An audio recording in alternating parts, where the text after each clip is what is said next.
Welcome to the Learning Pines YouTube. We hope this video helps. Hello everyone.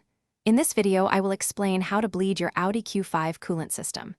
This is a crucial maintenance task to ensure your engine runs efficiently and avoids overheating. Before you begin, always ensure your engine is completely cool to prevent any burns from hot coolant or steam. You will need approximately 9 to 10 liters of Audi/Volkswagen G13 coolant, mixed equally with distilled water. Also, have your tools ready, including a drain pan and a funnel. Now, let's start by safely draining the old coolant.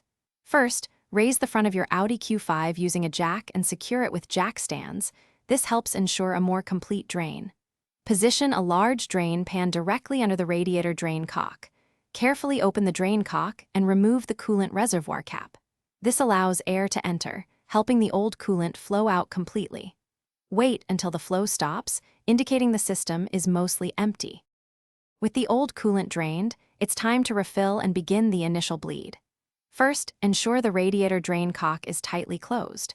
Then, slowly pour your fresh 50-50 coolant mixture into the reservoir, filling it to the maximum line. As you fill, locate the bleed screws on your engine, often found on hoses or pipes. Loosen these screws slightly. Continue adding coolant until you see a consistent stream of fluid without any air bubbles coming from each bleed point. Then, tighten the bleed screws. For the final bleeding steps, start your Audi Q5's engine. Make sure your climate control is set to maximum heat with the fan on its lowest setting. This opens the heater core. Let the engine warm up, then gently rev it to between 2,000 and 3,000 revolutions per minute for about 3 to 5 minutes. This helps circulate the coolant and expel any remaining air. Once the engine cools completely, recheck the coolant level in the reservoir and add more if needed to the cold fill line. Thanks for watching.